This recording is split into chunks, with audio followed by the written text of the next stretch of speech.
하나님의 말씀 봅니다. 하나님의 말씀은 창세기 26장 1절에서 11절, 구약성경 36쪽입니다. 아브라함 때 첫 흉년이 들었더니 그 땅에 또 흉년이 들매 이삭이 그랄로 가서 블레셋 왕 아비멜렉에게 이르렀더니 여호와께서 이삭에게 나타나 이르시되 애굽으로 내려가지 말고 내가 지시하는 땅에 거주하라. 이 땅에 거류하면 내가 너와 함께 있어 내게 복을 주고 내가 이 모든 땅을 너와 내 자손에게 주리라. 내가 내 아버지 아브라함에게 맹세한 것을 이루어 내 자손을 하늘의 별과 같이 번성하게 하며 이 모든 땅을 내 자손에게 주리니 내 자손으로 말미암아 천하 만민이 복을 받으리라. 이는 아브라함이 내 말을 순종하고 내 명령과 내 계명과 내 율례와 내 법도를 지켰음이라 하시니라. 이삭이 그랄에 거주하였더니 그곳 사람들이 그의 아내에 대하여 물으매 그가 말하기를 그는 내 누이라 하였으니 니브가는 보기에 아리따움으로 그곳 백성이 니브가로 말미암아 자기를 죽일까 하여 그는 내 아내라 하기를 두려워함이었더라. 이삭이 거기에 오래 거주하였더니 이삭이 그 아내 니브가를 껴안은 것을 블레셋 왕 아비멜렉이 창으로 내다본지라. 이에 아비멜렉이 이삭을 불러 이르되 그가 분명히 내 아내거늘 어찌하여 내 누이라 하였느냐. 이삭이 그에게 대답하되 내 생각에 그로 말미암아 내가 죽게 될까 두려워하였음이로다. 아비멜렉이 이르되 내가 어찌하여 우리에게 이렇게 하였느냐. 내 백성 중 하나가 내 아내와 동침할 뻔하였도다.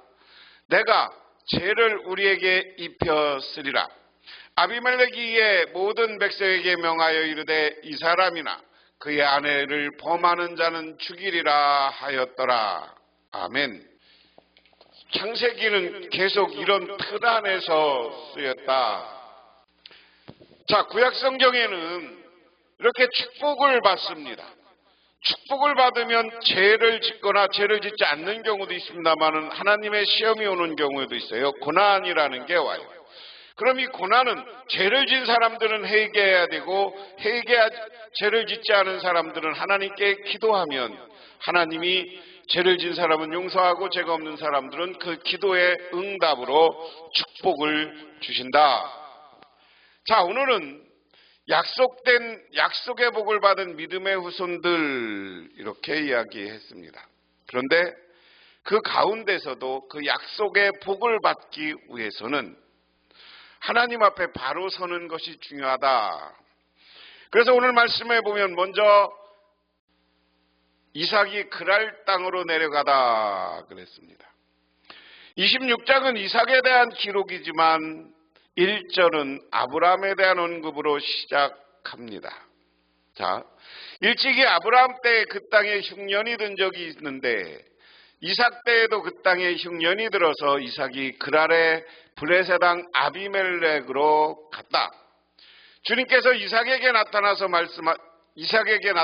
말씀하셨다. 이집트로 가지 말아라. 내가 너에게 살라고 한 이 땅에서 살아라. 내가 이 땅에서 살아야 내가 너를 보살피고 너에게 복을 주겠다. 이 모든 땅을 내가 너와 너의 자손에게 주겠다. 내가 너의 아버지 아브라함에게 맹세한 약속을 이루어서 너의 자손이 하늘의 별처럼 많아지게 하고 그들에게 이 땅을 다 주겠다.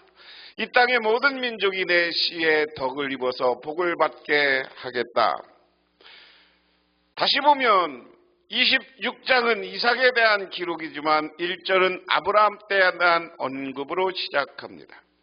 아브라함이 생존하였던 시절에서도 기근이 있었는데 이것은 창세기 12장 10절에 나오는 이야기입니다. 이삭 때에도 또다시 기근이 발생했다라는 겁니다. 아브라함 당시에서도 이러한 기근이 있었는데 이 땅에도 또 기근이 있었다. 이러한 기근은 한 번으로 끝나는 것이 아니라 빈번하게 발생하였음을 보여줍니다. 기근으로 인해 이삭은 그랄의 블레셋 왕인 아비멜렉으로 향했는데 그랄은 아브라함이 내려가서 정착하던 지역이다. 이삭이 여기 예루살렘 있고 모리산 있고 사해가 있습니다. 지금 브엘세바 이 지역에서 살다가 기근이 온 거예요. 여기에서 브엘라하오르 이쪽에서 살았어요. 그래서 이쪽에서 살다가 여기서 애굽과 에서가 이쪽 브엘라우이라는 곳, 브엘세바, 브엘라우이, 여기서는 다시 사해를 중심으로 해서 조금 남쪽으로 와서 살았다는 거죠.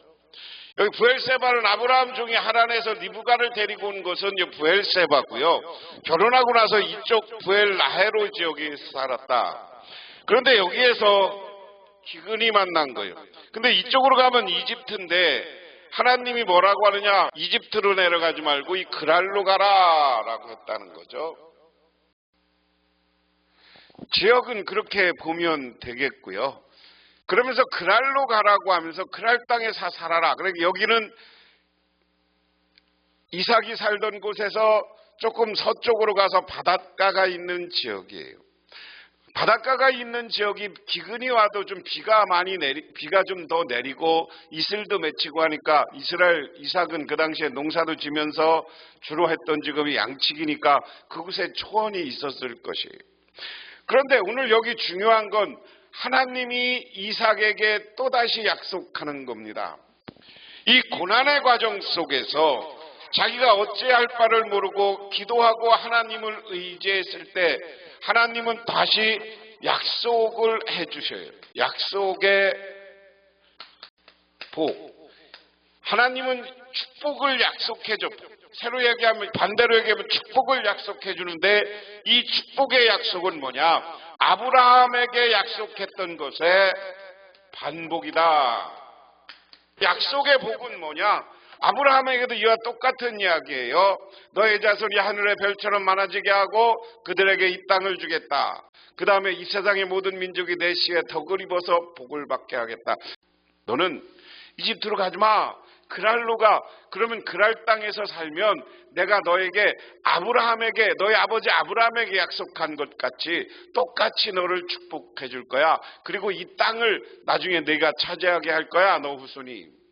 이것은 아브라함이 나의 말에 순종하고 나의 명령과 나의 계명과 나의 율례와 나의 법도를 잘 지켰기 때문이다. 그래서 이삭은 그랄에게 그대로 머물러 있었다. 중요한 건 뭐냐?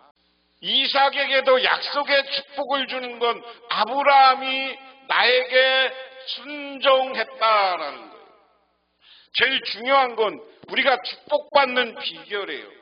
하나님에게 축복받는 것은 이 순종인 거예요. 내 뜻이 아니라 하나님의 뜻을 따라 살아야 된다.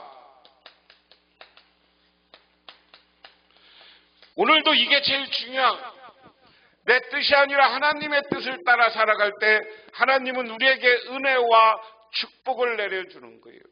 오늘 이삭에게 새로운 축복을 약속하는 하나님을 바라보면서 우리도 네가 복받는 것은 네 아버지가 축복했기 때문이다. 네 아브라함이 나에게 순종했기 때문이다.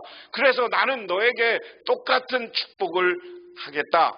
그래서 이런 하나님의 축복, 하나님의 약속을 받은 이삭도 여전히 하나님께 순종해서 그랄 땅으로 가서 머물러서 사는 거예요.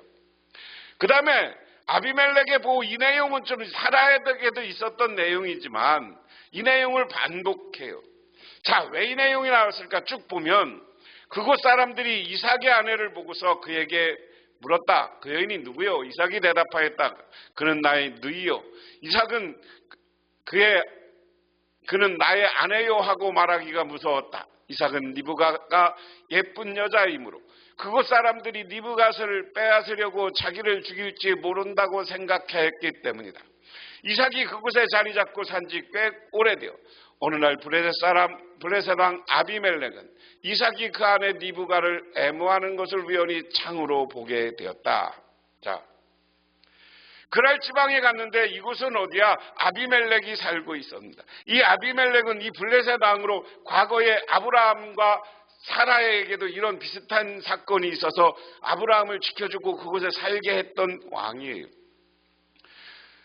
우리가 분명하지 않지만 이 당시에는 전쟁에서 지면 그 가족과 아내들은 거기 포로로 잡혀가서 종살이하거나 강제로 그 잡힌 사람의 아내가 돼야 되는 시대, 약육강식의 시대, 강한 사람들이 약한 사람을 먹어치우는 시대. 그래서 그랄로 같지만 그들이 아브라함, 이삭을 죽이고 자기 아내를 뺏어갈까 봐 두려워서 누구냐? 그러니까 나의 동생이다라고 누이다라고 이야기합니다. 그래서 그곳에서 자리 잡고 꽤 오래 살았어요. 그런데 어느 날 보니까 이삭이 자기 아내 리브가를 껴안고 포옹하고 키스를 해. 그런데 이것을 멀리 아비멜렉 왕이 우연히 창으로 봤어. 그러고 나니까 아비멜렉이 이삭을 불어서 나무랬다. 그는 틀림없이 당신의 아내인데 어찌하여 당신은 그를 누이라고 말하였어. 이삭이 대답하였다. 저 여자 때문에 제가 목숨을 잃을지도 모른다고 생각하였기 때문이다. 자, 아비멜렉이 불러서 물어요. 야, 너 네 아내인데 왜 아내라고 하지 않고 누이라고 했어? 혹시 내 아내라고 그러면 나를 죽이고 내 아내가 이뻐서 그를 뺏어갈까봐, 저 여자를 뺏어갈까봐, 내가 목숨을 잃을까봐 두려워서 그랬습니다. 아비멜렉이 말하여 어쩌라고 당신이 우리에게 이렇게 하였어? 하마터면 나의 백성 가운데에서 누구인가 당신의 아내를 건드릴 뻔하지 않았어. 괜히 당신 때문에 우리가 죄인이 될 뻔하였어.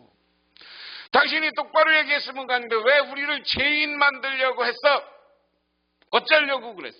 하마터면 당신의 아내랑 결혼해서 당신의 아내를 범해서 하나님 앞에 우리가 죄인이 될 뻔한 거 아니야 하는 이야기입니다.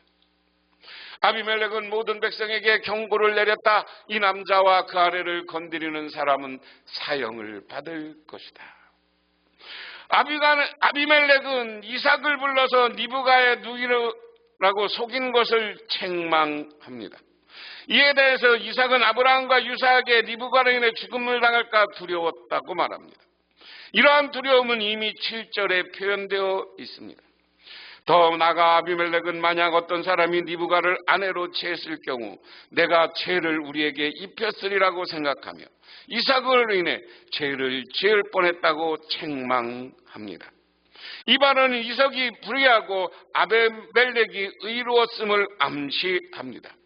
이것은 이삭의 행위가 천하 만민에게 복을 받는 것이 아니라 다른 이들을 오히려 위기에 빠뜨렸음을 보여줍니다. 아비멜렉은 이삭과 그의 아내를 범한 자는 죽이라고 명을 내리므로 자신의 의로움을 다시 확인시킵니다. 아비멜렉은 이러한 칙령을 내려 이방인인 이삭과 리브가를 보호하기 위해 최선을 다하는 모습을 보여주고 있다. 기근이 들자 여호와께서 이삭에게 나타나셔서 애굽으로 내려가지 말고 내가 지시하는 땅으로 가라고 명령하셨습니다. 그러자 이삭은 순종했습니다. 성경은 하나님의 명령에 순종하면 형통하게 하되 불순종하면 환난이 있을 것을 가르칩니다. 이것을 염두에 두었던 이삭은 하나님께 순종하여 형통한 길을 걸으리라고 짐작할 수 있습니다.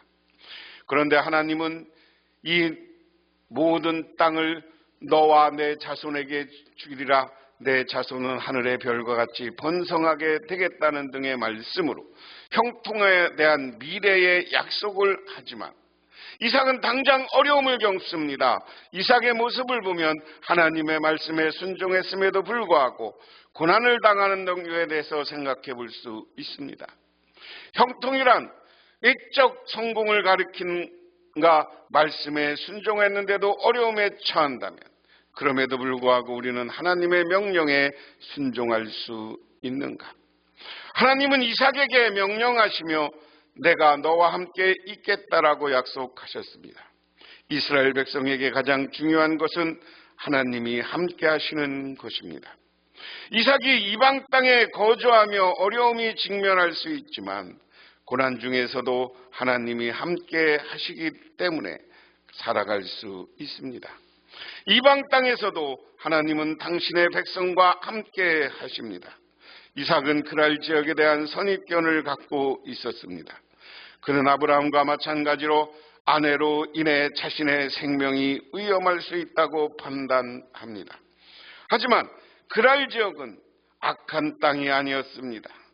이삭의 선입견에서 비롯된 행위는 이삭과 그의 후손을 통해 천하 만민이 복을 받으리라는 하나님의 약속과 반대로 그 지역을 범죄의 도시로 만들 뻔했습니다. 우리의 잘못된 판단으로 인해 하나님의 축복이 재앙으로 바뀔 수 있다는 것을 보여줍니다. 약속된 복을 받는 믿음의 후손은 하나님께 순종하는 것뿐만 아니라 고난 가운데서도 하나님의 백성답게 믿음의 후손답게 살아야 되는 거예요.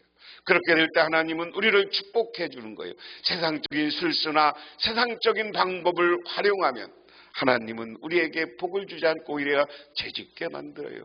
이 시간 저와 여러분 모두가 약속의 복을 받은 믿음의 후손임을 깨닫고 어디서나 당당하게 믿음의 후손답게 살아가서 하나님이 약속한 복을, 형통의 복을 내 것으로 만들어 가시기를 주님의 이름으로 축원합니다. 하나님 고맙습니다. 오늘도 주님의 은혜를 생각하면서 우리들은 끝까지 형통과 축복을 주시는 하나님의 약속을 믿고 살아가게 하옵소서. 그래서 하나님의 뜻대로 살아서 하늘의 복을 내 것으로 만들어가는 우리 모두가 되게 하옵소서. 우리 교회의 미래에, 우리 성도님들의 미래에 이와 같은 축복이 임하게 하옵소서. 예수님 이름 받들어 기도드리옵나이다. 아멘.